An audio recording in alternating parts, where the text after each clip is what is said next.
I will wait. Thanks. Let's see, I have slides. I assume they're next, although I don't know which way is forward, which is forward. We got it on the first try. Yay! Okay, so Gate and you, friends forever. We love you. We couldn't play in traffic if all you people didn't bring all your friends to this ridiculous thing that we do. So I want to talk a little bit about things you can do before Burning Man that make getting in through the gate easier. I'll take you on a brief journey through the process. And then I'll rush through this because I'm between you and your break, and I plan enough traffic. So, but before you leave for Birmingham, get your shit together. I'm serious. If you know you have 3 people in one vehicle, have 3 tickets, 3 early arrival passes, 1 vehicle, I have my pre-approval to be here, my handicap thing, whatever that stuff is, have it in the vehicle. Don't be in a caravan of 6 people in 3 vehicles with all of your stuff disoriented. We don't want you playing in traffic to get your stuff together at the end. Pack your shit. I mean this. Distributing your load is one of the most important things you can do.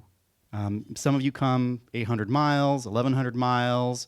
You'd have never really loaded a budget truck before with 1,200 pounds of garbage that you're going to bring to the playa.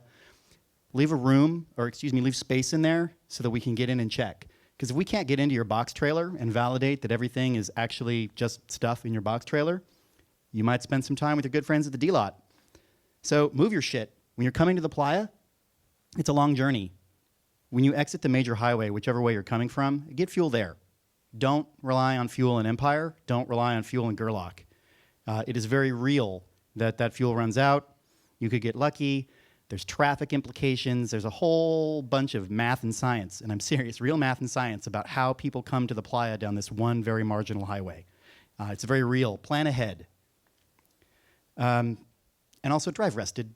Don't try and power in from Salt Lake City in one pile of craziness. Be smart. You guys have all driven this route multiple times. So when you exit 34 onto 8 Mile, you're not at Burning Man yet. Let me say it again. You are not at Burning Man. If you crack open that container, you reach into your sack of toys, you do whatever you're going to do, and you're driving in traffic, you are an idiot. It is a highway. Burning Man Gate Road is a road. Nevada Highway Patrol and all the other folks who have jurisdiction are glad to have a conversation with you. Tune your radio to GARS, 95.1 FM. We have non-interactive repeating things that talk about conditions in the city. Follow speed limit signs.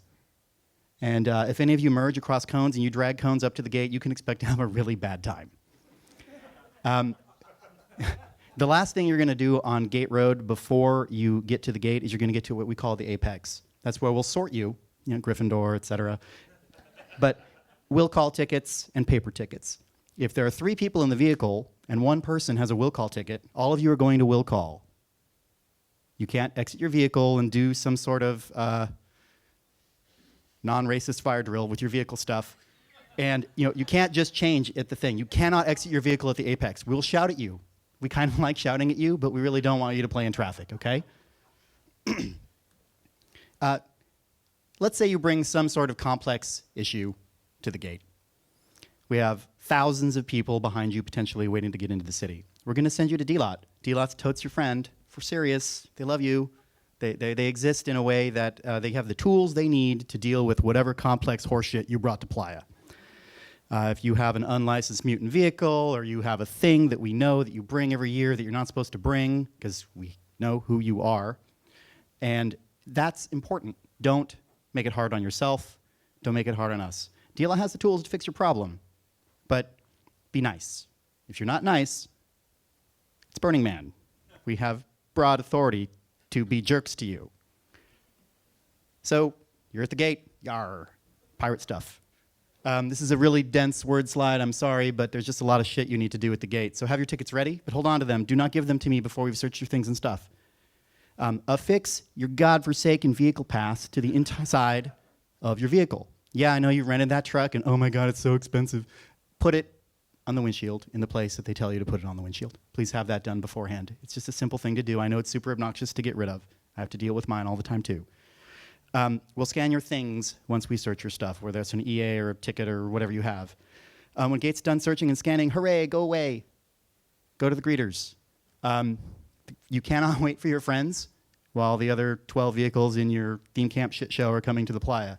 Go to greeters. You can wait for them there. There's plenty of room, and they want to have you hang out. They love you a lot more than we do. If you are a theme camp that's arriving first and you think or know that you're in the theme camp that's going to be there, generally speaking, that'll be handled by greeters. They'll call placement. If it's super early because you're enormous shit show village and you're there very early to set up whatever you're bringing, then that might be done by gate. We'll know, and we'll be able to handle that for you. You can ask us, and if it's the greeters, we'll tell you. Also, listen to gate when we tell you that it's probable cause if your license plate is covered or you have lamps out or your brakes don't seem to work on your trailer. It's real. We mean it. All right, so if you want to leave before the event, if your needs aren't being met, before the event opens, you can just leave. You need your early arrival wristband and your ticket stub, or you can't come back to Birmingham. Once the event opens, you have to purchase a reentry wristband. These are available for $20 in cash only. No, I will not try and use some marginal scanning doodle to pay for your things at gate. It's $20 in cash per person in the vehicle. And we're going to ask if you have your ticket stubs. You need both. Wristband, ticket stub. If you don't have those and you want to come back, we'll turn you around. During Exodus, parting the dust sea, let my people go home to their other home. GARS gets flipped to Exodus mode. We'll give you updates on whatever we need to give you updates on. If there are weather conditions, you may want to tune to BMIR as well, but you can flip back and forth. GARS records on a loop. BMIR is live. Be patient. And check these things while you're tearing down your camp. Have an exit plan. If you've got 68 people in your camp and 14 vehicles, know that Sparkle Face, Shit Face, and Shiny Pants are going to leave in Vehicle 1. Have that planned out in advance. That way, you can know what's going to happen. Be well rested. Take the extra day. If you were at the Temple Burn and it was this just enormous emotional outpouring thing that happened to you, leave Monday afternoon. Pay attention. We'll tell you what the conditions are. Traffic laws are just as real, if not even more real, during Exodus. And finally, secure your shit.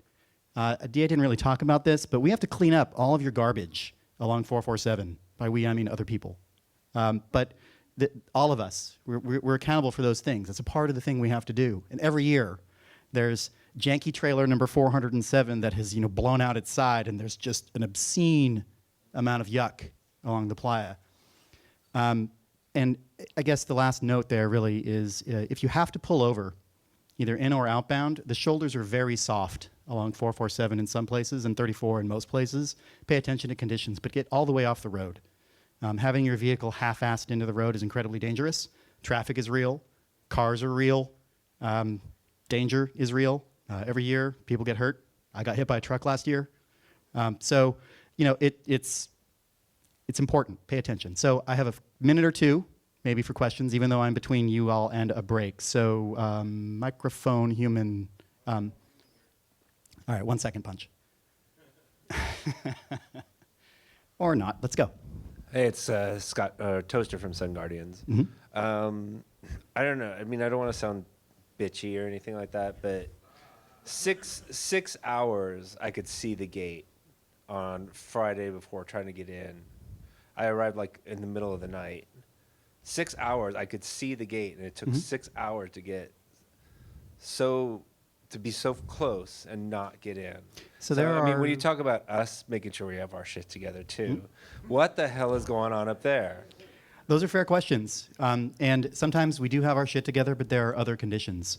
Maybe it rained 5 hours before you got there. I can't speak to exact information, and it's adorable that it's frustrating, but arriving at Burning Man is a part of the process. Having a 14-hour exodus is a part of the process.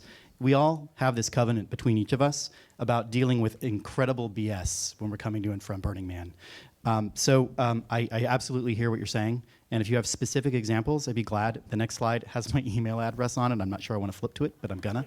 So, that's me. I'm a real human being, even though I have the weirdest name in the universe. So I have Mohawk has a question. Oh, and then him. Go. Hi, Josh with Ashram Galactica. I was wondering about the entry time. I understand we have to wait that long to get in, but sometimes when we have to send a truck to go to Reno to just get an extra piece of staging or something like that, has it ever been considered that that there be a special lane for re-entry, and would that be something that would work? And then I have one little follow-on. So there's conversation about that every year. It's incredibly difficult to manage that kind of thing. I don't know that Sparkle Pants from your camp left to go pick up a truck in Reno to pick up that grand piano that you ordered and that wasn't ready for you on Friday, and he comes back in another budget truck.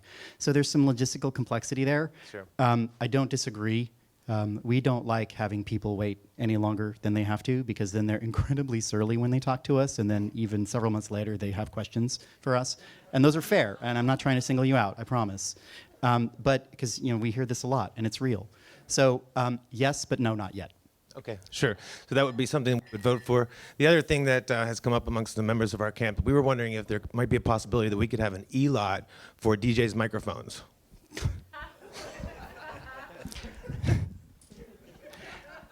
No.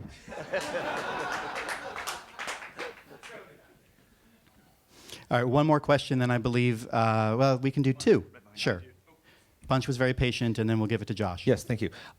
Last year, we got all the way through the greeter station and went to the very first stop where we were to check in with placement, and then we realized we hadn't gotten our EA wristbands. So to check, Yes. is it from gate that we get, do we get our EA wristbands before we go to the greeters? So let's acknowledge that humans have failures.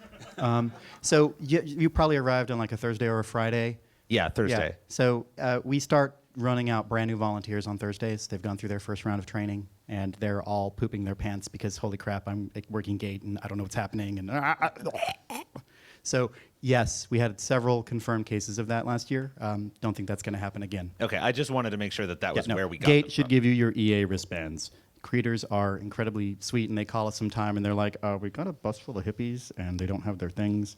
So we'll send someone down on a gator, but that's not ideal. Thanks. And then related to Exodus, since I know there's a drop, I forget what the station's called, but the Colexodus. station where you go through, that's right, to drop stuff off. Is a similar thing appreciated for greeters? I know everybody's trying to get everybody through, but is a similar thing appreciated to the gate staff? We go, hey, we got a case of beer for you. So inbound, we love getting your stuff. Seriously. And I don't want to rehash all the Gate stole my shit 7 years ago nonsense. But if you have things for us, that's fantastic. Thank you. On the way out, don't stop for Gate. Give them to Colexodus. If they're unopened and they follow the requirements to give things to Colexodus, and you can see that online. And then Josh, and I believe we're finished unless we have time, which I don't think we do. The guy on your left. Hi, Josh with Fresh Squeezed. I guess similar to the budget truck question, we had 112 people in our camp and 0 cars last year, and would love some sort of lane for, we have people, 10, 12 people in a bus coming in. Is there any chance of high density lanes? You mean like an HOV approach, Yeah. that kind of thing? That has been a part of the conversation. It's really difficult to evaluate that, though. So what, you want me to put 6 humans down at the beginning of the gravel and say, oh, it looks like a really full bus, put them on this side. So it's really hard. Once you leave for the playa, all bets are off. Everything's in paper. Don't count on your mobile device working. Don't have PDFs of shit. Same line with that. It's really hard for us to know, using technology, how many people are in your vehicle. So that's a lot. We don't want to make that. It's something that would be on the table, though, when we're talking about capacity, because carpooling is real. Vehicle passes are $80 for a very, very good reason. And I think that's it. I don't want to be in your break anymore. Thanks.